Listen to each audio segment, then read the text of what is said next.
하나님 말씀 여호수아 9장 17절부터 27절의 말씀입니다. 교독하시겠습니다. 이스라엘 자손이 행군하여 셋째 날에 그들의 여러 성읍들에 이르렀으니 그들의 성읍들은 기본과 그비라와 부에롯과 기럇야림이라. 그러나 회중 족장들이 이스라엘의 하나님 여호와로 그들에게 맹세했기 때문에 이스라엘 자손이 그들을 치지 못한지라. 그러므로 회중이 다 족장들을 원망하니 모든 족장이 온 회중에게 이르되 우리가 이스라엘의 하나님 여호와로 그들에게 맹세하였은즉 이제 그들을 건드리지 못하리라. 우리가 그들에게 맹세한 맹약으로 말미암아 진노가 우리에게 임할까 하노니 이렇게 행하여 그들을 살리리라 하고 무리에게 이르되 그들을 살리라 하니 족장들이 그들에게 이른 대로 그들이 온 회중을 위하여 나무를 패며 물을 깃는 자가 되었더라. 여호수아가 그들을 불러다가 말하여 이르되 너희가 우리 가운데 거주하면서 어찌하여 심히 먼 곳에서 왔다고 하여 우리를 속였느냐. 그러므로 너희가 저주를 받나니 너희가 대를 이어 종이 되어 다 내 하나님의 집을 위하여 나무를 패며 물을 깃는 자가 되리라 하니 그들이 여호수아에게 대답하여 이르되 당신의 하나님 여호와께서 그의 종 모세에게 명령하사 이 땅을 다 당신들에게 주고 이 땅의 모든 주민을 당신들 앞에서 멀어라 하신 것이 당신의 종들에게 분명히 들리므로 당신들로 말미암아 우리의 목숨을 잃을까 심히 두려워하여 이같이 하였나이다. 보소서 이제 우리가 당신의 손에 있으니 당신의 의향에 좋고 옳은 대로 우리에게 행하소서 한지라. 그에게 행하여 그들을 이스라엘 자손의 손에서 건져서 죽이지 못하게 하니라. 같이요. 그날에 여호수아가 그들을 여호와께서 택하신 곳에서 회중을 위하여 여호와의 제단을 위하여 나무를 패며 물을 깃는 자들로 삼았더니 오늘까지 이르느니라. 아멘. 주님의 날을 구별하여 하나님께 예배드리러 오신 판교성전과 강남성전 가정에서 삶의 자리에서 영상을 통해서 참석하고 계신 여러분들을 환영하고 축복합니다. 오늘도 진심으로 하나님을 예배하는 여러분에게 은혜가 있기를 간절히 소망합니다. 우리 앞뒤 좌우 돌아보시면서 인사 나누십시다. 반갑습니다. 잘 오셨습니다. 축복합니다.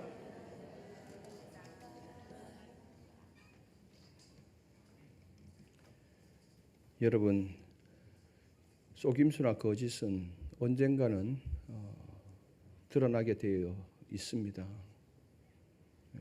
시간 문제이지 거짓은 밝혀지게 되어 있죠. 그런데 하나님은 바로 알고 계시죠. 모든 상황과 모든 일어난 일에 대해서 하나님은 정확히 보고 계시고 알고 계십니다. 그래서 신앙인은 늘 하나님의 앞에 서 있다라는 것을 잊으면 안 됩니다. 코람데오, 늘 우리는 하나님 앞에 서 있다는 것 기억했으면 좋겠습니다. 인간의 거짓말이 만들어낸 화려한 환상이 현실의 벽 앞에 끼워지는 데 걸리는 시간은 그리 길지 않았습니다. 지난주에 우리가 보았듯이 곰팡이 난 떡과 찢어진 가죽 부대를 들고 찾아와 자신들을 심히 먼 나라에서 온 사람이라고 속였던 기본 사신들의 완벽한 연극은 고작 사흘이라는 시간 앞에 그 추악한 민낯을 드러내고 말았습니다. 오늘 본문 17절은 이스라엘 자손들이 그 사기극의 전말을 전해 듣고 16절에 이들이 거짓말을 쳤다라는 소문이 들려집니다. 그리고 그것을 확인하기 위해서 이스라엘 백성들이 길갈에서 기브온을 향하여서 행군하기 시작했다라고 기록합니다. 그리고 그들이 기브온 성읍에 도착한 시간은 다름이 아닌 셋째 날이었습니다. 17절에 보니까 이스라엘 자손이 행군하여 셋째 날에 그들의 여러 성읍들에 이르렀다. 길갈에서 기브온까지는 약 30-40km 정도 됩니다. 아마 여기서 용인 정도 조금 넘어갈까 아마 그 정도 될 것 같습니다. 이 이스라엘 모든 백성이 3일을 꼬박 걸으면은 도착하는 거리입니다. 심히 먼 곳에서 왔다며 화친 조약을 맺은 기브온은 길갈에서 사흘이면 온 군대가 당도할 수 있는 바로 코앞에 있었던 반드시 진멸해야 하는 가나안 원주민이었습니다. 이스라엘 자손이 사흘 뒤에 마주한 현실은 너무나 참담했지요. 그들의 눈앞에 펼쳐진 것은 일전에 초라하게 구걸하던 약한 족속이 아니었습니다. 허름한 옷차림에 뚫어진 가죽 부대에 곰팡이 난 떡을 가지고 절면서 찾아왔던 이들은 결코 연약한 나약한 민족이 아니었던 거죠. 성경에는 17절에 기브온, 그비라, 부에롯, 기럇 여아림이라는 가나안 중심부의 견고한 성읍이 자리하고 있었던 것입니다. 이들을 그 다음 장 10장 2절에는 이들이 어떤 족속인지 분명하게 밝히고 있지요. 10장 2절을 한번 읽어보시겠습니다. 크게 두려워하였으니 이는 기브온은 왕도와 같은 큰 성읍이요 아이보다 크고 그 사람들은 다 강함이라. 아멘. 크게 두려워하였다. 누가 두려워했나요 하면은, 자, 이스라엘 민족들이 가나안을 치고 들어옵니다. 그래서 가나안 요단강을 건너고 초롱성과 같은 여리고성도 넘어뜨리고 아이성을 잿더미로 변화시키고 완전히 바꾸고 이 소식을 들었고, 그리고 기브온이 지금 이스라엘과 화친 조약을 맺었다는 이 소식을 가나안 연합군의 왕들이 들었던 거예요. 그 중에서 예루살렘의 왕인 아도니세덱이 이걸 들었다는 거예요. 이 소식을 듣고 아도니세덱이 크게 두려워했다는 겁니다. 왜요? 기브온은 왕도와 같은 큰 성읍이라는 거예요. 왕도와 같다라는 이 말은 수도와 버금간다는 것입니다. 그래서 지금으로 말하면 우리나라의 수도는 서울이잖아요. 서울과 버금가는 큰 규모의 성읍이었다라는 거예요. 그리고 그 사람들은 다 강하였다. 이 강하다라는 것은 정예 부대였다는 겁니다. 다 군사들이 다 용사였다는 겁니다. 그래 이 큰 성읍이 하나가 뚝 떨어져 나가니까 가나안 연합군이 힘이 될 줄 알았는데, 기브온 족속이 워낙 큰 센 족속이기 때문에 힘이 될 줄 알았는데 덜커덩 이스라엘과 합치를 맺으니까 예루살렘 왕 아도니세덱이 굉장히 겁이 났던 것입니다. 예루살렘 족속도 이렇게 두려워하고 겁이 난 족속인데 이스라엘 백성들이 마주한 이 현실은 더 참담한 것이죠. 앞으로 이게 지금 중부 내륙으로 지금 들어온 것 아닙니까? 가나안 중부 내륙으로 들어온 거예요. 여기서부터 이제 위쪽으로 쳐 올라가야 되고 남쪽으로 내려가야 될 상황이거든요. 그러면은 혹시라도 이 기브온 족속이 마음을 바꿔서 뒤쪽에서 공격한다면 속수무책인 겁니다. 그 얼마나 두렵겠습니까? 그 견고한 성벽을 바라보는 이스라엘 백성들의 마음이 어떠했겠습니까? 아마도 피가 거꾸로 쏟았을 것입니다. 이러지도 못하고 저러지도 못하는 참담한 현실 앞에 놓인 거죠. 이 성읍들은 본래 하나님의 명령에 따라서 칼을 빼들고 진멸하여 하나님의 기업으로 삼아야 할 영광스러운 전리품들이었습니다. 그러나 기도하지 않고 맺어버린 단 한 번의 조약 때문에, 그 경솔한 조약 때문에 이제 이 성읍들은 손댈 수 없는 오히려 보호구역이 된 것입니다. 하나님께서 허락하신 약속의 기업을 잃어버리게 된 것이죠. 오늘 이 사흘 만에 들통난 사기극의 현장 속으로 들어가고자 합니다. 분노와 수치 그리고 엄정한 저주가 선포되는 이 법정 한복판에서 역설적이게도 그 저주 속에 흐르고 있는 하나님의 자비와 긍휼하심, 은혜의 신비를 깨닫는 복된 시간 되었으면 좋겠습니다. 첫째 속임수의 끝은 저주입니다. 먼저 24절을 보면 기브온 사람들이 여호수아에게 고백을 합니다. 24절 같이 읽어보시겠습니다. 그들이 여호수아에게 대답하여 이르되 당신의 하나님 여호와께서 그의 종 모세에게 명령하사 이 땅을 다 당신들에게 주고 이 땅의 모든 주민을 당신들 앞에서 멸하라 하신 것이 당신의 종들에게 분명히 들리므로 당신들로 말미암아 우리의 목숨을 잃을까 심히 두려워하여 이같이 하였나이다. 아멘. 이제 속인 것이 들통나자 여호수아가 이 백성들을 불러서 묻습니다. 왜 속였냐고. 그러자 이 백성들이 이렇게 이야기를 하는 거예요. 이 말 속에 기브온이 속인 동기가 들어 있습니다. 그들은 두려워했습니다. 여호와께서 모세에게 명령하신 이 땅을 당신들에게 주고 이 땅의 모든 주민을 멸하라고 한 것을 우리는 똑똑히 들었습니다. 알고 있습니다. 이스라엘이 승리할 것도 분명히 우리는 알고 있었습니다. 그래서 살아야겠다는 마음이 들었습니다. 우리가 여기까지는 이해가 되는 부분입니다. 살고 싶겠죠. 그러나 그들이 살기 위해서 택한 길은 회개와 진실의 길이 아니었습니다. 그들은 여리고성이 무너질 때 기생 라합처럼 믿음으로 하나님께 나오지 않았습니다. 그들은 정직하게 엎드리지 않았습니다. 그들은 살기 위해서 정치적 속임수를 쓴 것입니다. 두려움이 있었지만 그 두려움이 진실된 엎드림으로 가지 않고 술수와 술책으로 갔던 것입니다. 사랑하는 성도 여러분, 이것이 죄의 본질입니다. 죄는 단지 하나님의 뜻을 모르는 것이 아닙니다. 죄는 하나님의 손길도 보고 진실하게 무릎 꿇지 않으려는 것이 바로 죄라는 것입니다. 죄는 심판이 무서워도 말씀 앞에 바로 서기보다 자기 꾀로 빠져나가려고 하는 것이 바로 죄라는 거죠. 기본은 하나님을 몰라서 속인 것이 아닙니다. 분명 하나님에 대해서 알았습니다. 여호와께서 이스라엘 자손에게 이 땅을 주신 것도 알았습니다. 가나안 주민을 멸하라고 하는 이 명령도 분명히 알고 있었습니다. 그런데 그 알미 믿음으로 가지 않고 생존을 위한 속임수로 갔다는 것입니다. 바로 이것이 무서운 죄인 것입니다. 사람은 하나님의 일을 알고도 하나님의 뜻을 알고도 여전히 자기 방식으로 살 길을 찾는다는 것입니다. 이것이 문제입니다. 25절을 보면 기본 사람들은 이렇게 말하죠. 25절을 읽어보시겠습니다. 보소서 이제 우리가 당신의 손에 있으니 당신의 의향에 좋고 옳은 대로 우리에게 행하소서 한지라. 아멘. 이 말씀만 떼어놓고 읽는다면 얼마나 좋은 표현입니까? 표면적으로 겸손해 보이는 듯 합니다. 이들이. 그러나 이미 늦은 겸손입니다. 속임수가 탄로난 다음에 어쩔 수 없이 나타나는 겸손입니다. 이걸 언제 했어야 합니까? 이스라엘 백성들과 처음 조우할 때, 처음 만났을 때 우리의 목숨은 당신들의 것입니다.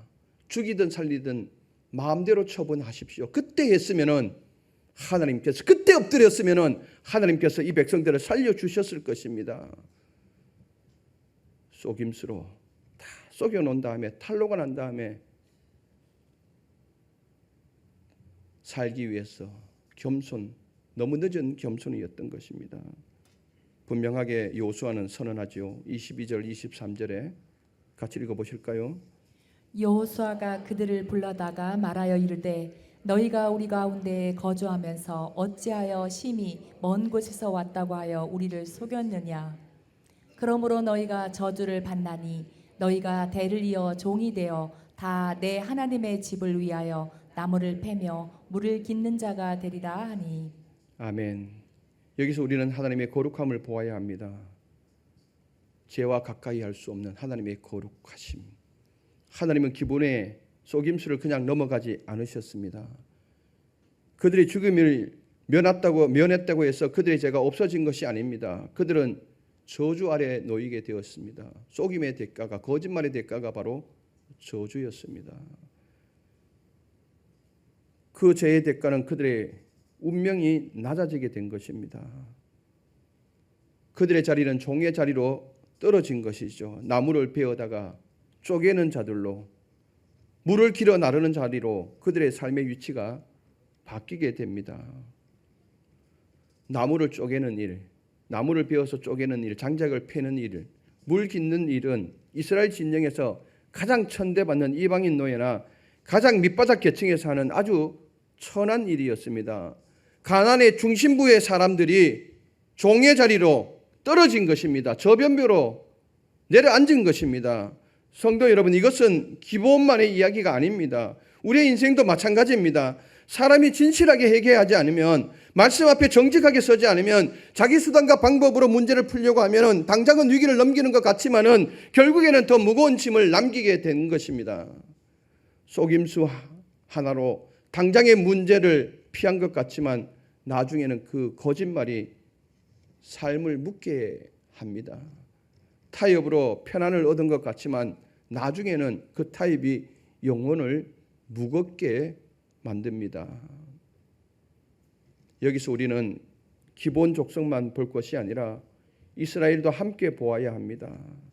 왜냐하면 여기에는 이스라엘의 영적 태만도 들어있기 때문에 그렇습니다. 기브온은 속였고 이스라엘은 하나님께 묻지 않았습니다. 기브온은 거짓의 죄를 지었고 이스라엘은 기도의 생략의 죄를 지었습니다. 사무엘상 12장 23절에 보면은 사무엘은 이스라엘 백성들을 향해서 이렇게 고백하죠. 나는 너희를 위해서 기도 쉬는 죄를 여호와 앞에서 결단코 범하지 않겠다. 기도 쉬는 죄가 죄라는 거예요. 오늘 이스라엘 백성들은 기도를 그 순간에 쉬었던 겁니다.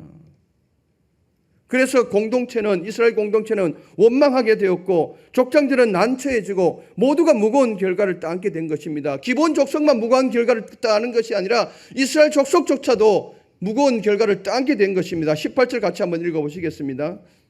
그러나 회중 족장들이 이스라엘의 하나님 여호와로 그들에게 맹세했기 때문에 이스라엘 자손이 그들을 치지 못한지라. 그러므로 회중이 다 족장들을 원망하니. 아멘. 이스라엘이 함께 묻지 않은 죄로 회중이 족장들을 원망하였다. 이 원망이라는 단어는 한동안 사라진 것입니다. 요단강을 건너면서 여리고성을 무너뜨리면서 이 원망이라는 이 단어가 사라졌는데 이 단어는 출애굽 광야 40년 동안 이스라엘 백성들이 줄곧 모세와 아론을 향해서 돌을 들고 부평할 때 등장했던 단어가 이 원망이라는 단어지요. 한동안 사라졌던 이 단어, 폐역의 고질병적인 이 단어가 바로 하나님께 묻지 않은 이 죄로 인하여서 다시 소환되고 있다는 겁니다. 원망의 불씨를 당기게 된 것이죠. 이것이 죄의 또 다른 무서움입니다. 죄는 개인에게 끝나지 않고 죄는 관계를 흔들고 공동체의 내부를 일으켜서 뒤늦게 정리하기 어려운 결과를 남깁니다. 여러분, 거짓은 처음에는 생명처럼 보여도 결국 그 끝은 종의 자리로 내려앉는 것입니다. 하나님이 없이 한 선택은 편한 것처럼 보여도 결국 무거운 대가를 남깁니다. 우리의 죄값을 지불하기 위해서 하나님의 독생성자를 십자가에서 속죄의 값으로 치른 것 아닙니까? 그만큼 죄의 대가는 무겁습니다. 죄의 값은 결코 싸지 않음을 기억할 수 있기를 바랍니다.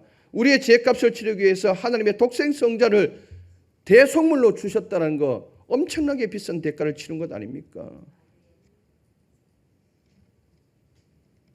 죄의 값은 반드시 그 대가를 치른다는 것 꼭 기억할 수 있기를 바랍니다.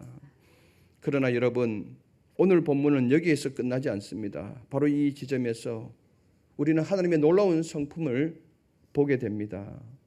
헤세드, 인자하심이죠. 저주가 선포되었는데 완전히 버림으로 끝나지 않습니다. 종의 자리가 되었는데 그 자리가 완전히 저주만의 자리가 아닙니다. 저주 속에서도 분명하게 하나님의 긍휼이 있었던 것입니다. 언약에 신실하신 하나님의 자비가 드러나게 되죠. 둘째로 생각해 볼 것이 저주 속에서도 긍휼은 있습니다. 18절 말씀을 다시 한번 읽어보시겠습니다. 그러나 회중 족장들이 이스라엘의 하나님 여호와로 그들에게 맹세했기 때문에 이스라엘 자손이 그들을 치지 못한지라. 그러므로 회중이 다 족장들을 원망하니. 아멘. 이 장면이 매우 중요합니다. 이스라엘은 속았습니다. 분노할 이유가 분명하게 있습니다. 이 일로 공동체가 원망을 쏟아내죠. 그러나 그 원망은 오래가지 못합니다. 여호와의 이름의 권위 앞에서 모든 원망과 분노가 내려앉습니다. 하나님이 맹세했기 때문에, 하나님의 이름으로 맹세했기 때문에 내 억울함보다 하나님의 이름이 먼저임을 오늘 말씀은 보여주고 있는 것입니다. 19절에서 족장들이 분명히 다시 말하고 있죠. 19절 같이 한번 읽어보시겠습니다. 모든 족장이 온 회중에게 이르되 우리가 이스라엘의 하나님 여호와로 그들에게 맹세하였은즉 이제 그들을 건드리지 못하리라. 아멘. 이 말씀을 원문의 뉘앙스를 따라서 그대로 표현한다면 이겁니다. 지도자들은 백성들에게 이렇게 말했죠. 우리를 원망하려면 얼마든지 원망해라. 우리가 여호와께 묻지 않고 이 뼈아픈 맹세를 한 책임이 전적으로 우리에게 있다. 그러니 우리를 원망하려면 얼마든지 원망해라. 그러나 여호와의 이름이 개입되었기 때문에 절대 그들을 건드릴 수가 없다. 사람에게 권한이 없다라는 것입니다. 20절에는 더 명확하게 하죠. 사기꾼 거짓말보다 그 맹세에 서명한 하나님의 이름이 더 거룩하기 때문에 여호와의 이름이 망령되어서는 안 된다라고 20절은 다시 한번 더 명확하게 밝히고 있습니다. 20절 한번 말씀 보실까요? 우리가 그들에게 맹세한 맹약으로 말미암아 진노가 우리에게 임할까 하노니 이렇게 행하여 그들을 살리리라 하고. 아멘. 20절에 보면은 맹세한 맹약이라는 이 표현을 쓰고 있습니다. 같은 뜻의 단어가 앞에는 동사로 나오고 맹약은 명사로 사용되었습니다. 이게 한꺼번에 나올 때는 히브리 문법에서는 여호와의 이름이 걸린 약속의 법적 엄중함과 구속력을 이중으로 강조하기 때문에 절대 이것은 파기해서는 안 된다는 것입니다. 만약에 파기한다면은 하나님의 진노가 반드시 따라오게 된다는 것입니다. 족장들이, 지도자들이 이걸 분명하게 하고 있습니다. 우리의 실수를 할지라도 하나님의 이름의 권위가 있기 때문에 절대 파기할 수 없다는 것입니다. 파기할 경우 진노하게 되는데 그 진노가 임하게 됐죠. 파기했을 때. 사무엘하 21장 1절에서 14절 말씀을 보면은 나중에 사울 왕이 자꾸 이 기브온 족속들이 옆구리를 계속 찔러대니까, 이스라엘 민족들의 옆구리를 계속 찔러대니까 사울이 이 기브온 민족들을 쳐버립니다. 치는 순간 하나님의 맹세가, 약속이 깨지게 되는 거죠. 근데 그 결과 오랜 후에 다윗 시대에 기근이 일어나잖아요. 1년, 2년, 3년 기근이 일어나서 다윗이 도저히 이해가 안 되어서 하나님께 묻습니다. 하나님, 제가 잘못한 것이 없는데 왜 이 나라에 이 기근을 주십니까? 하나님께 엎드려 묻습니다. 그러니까 하나님이 뭐라고 합니까? 기브온 족속과 맺은 이 언약을 사울 왕이 깼기 때문에, 조약을 파기했기 때문에 내가 지금 이 기근을 준다. 여러분, 그러니까 하나님의 이름으로 맺은 조약은 절대 깨어서는 안 되어진다는 겁니다. 사람은요, 속았다고 생각하면 약속을 뒤집고 싶어 합니다. 그렇죠? 이건 무효야. 속였는 거 아니야.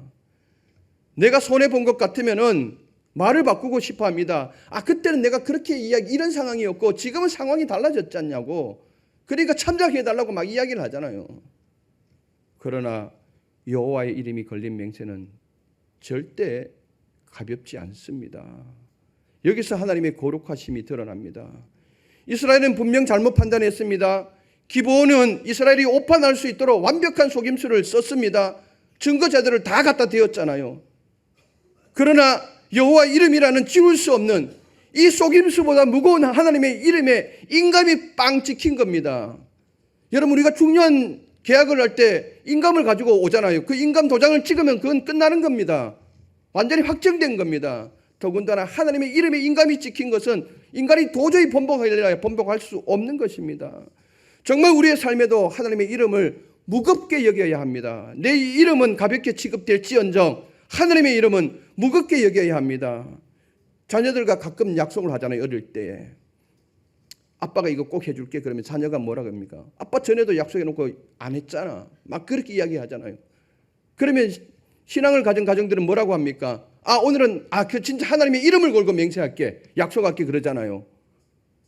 그런데 지킵니까? 안 지킵니까? 하나님의 이름을 걸고 약속을 했는데 안 지켜요?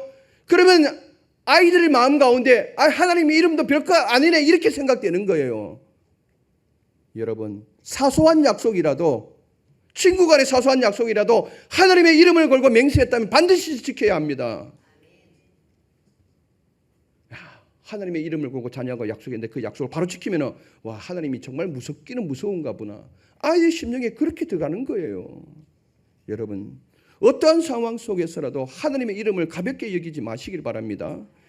이 장면은 참으로 두렵고도 놀랍습니다. 기본이 살아남은 이유는 기본의 행동이 옳았기 때문에 아닙니다. 그들이 진실했기 때문도 아니고 그들이 자격이 충분했기 때문도 아닙니다. 그들이 살 수밖에 없는 이유는 죄악 중에서라도 여호와의 이름 때문이었습니다. 이스라엘이 칼을 멈춘 것은 여호와의 이름 때문이었습니다. 그러면 여러분, 우리는 여기서 하나님의 이름에 소망을 가져야 합니다.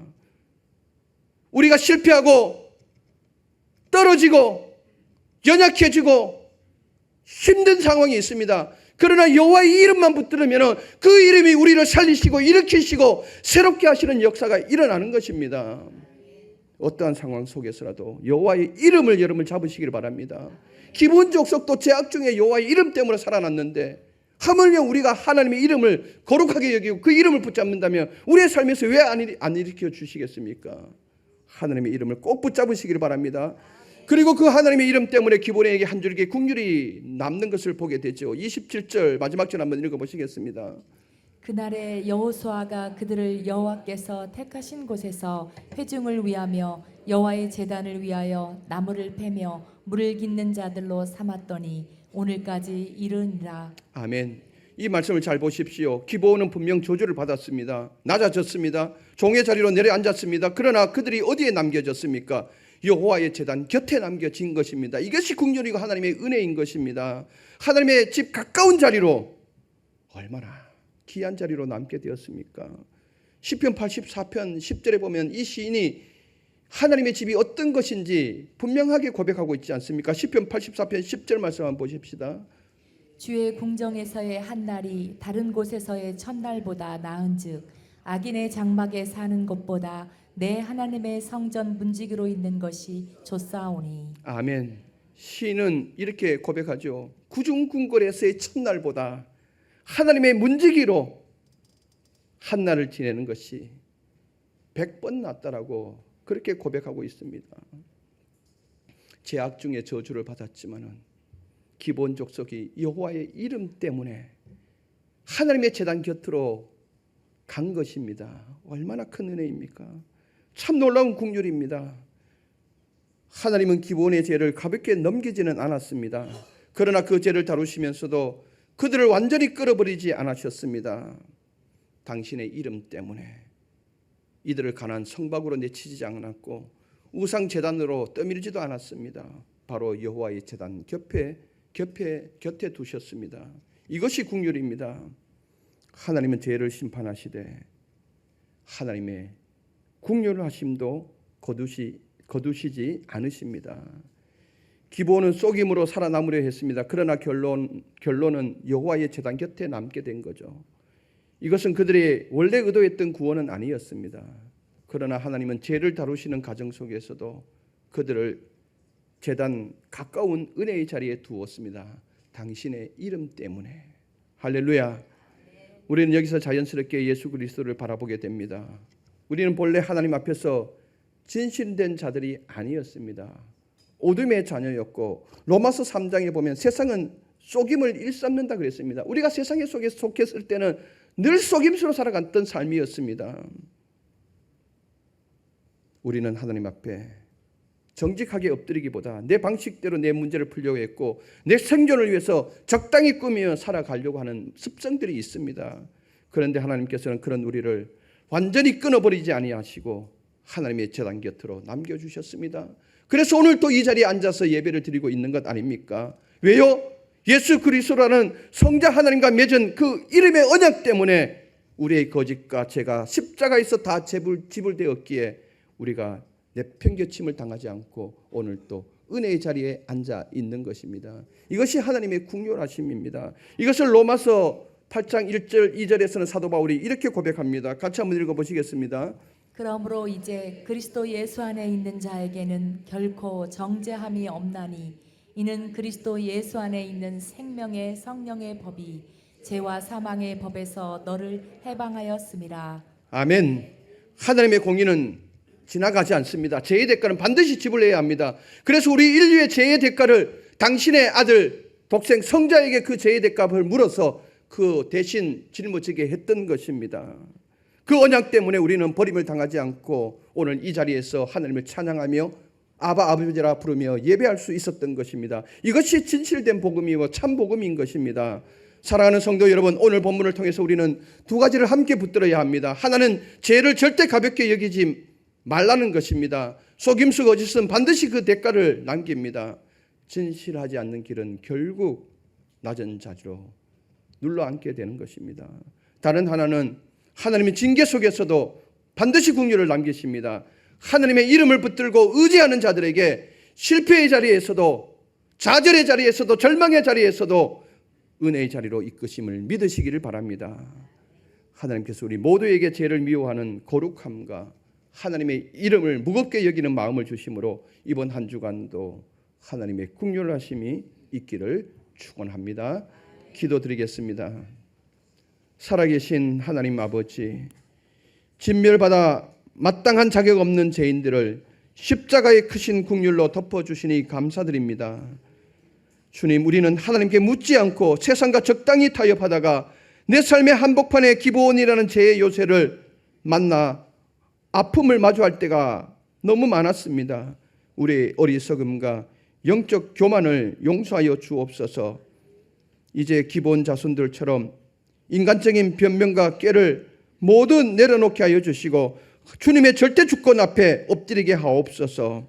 내 인생의 운전대를 십자가 앞에 온전히 하나님께 반납하고 하나님 우리를 이끌어 달라고 하는 이 간구의 기도를 드리게 하옵소서. 하나님 아버지, 우리의 모든 실패와 저주마저도 십자가의 보혈로 끊으시는 하나님의 긍휼을 날마다 사모하게 하옵소서. 예수 그리스도 이름으로 기도드리옵나이다. 아멘.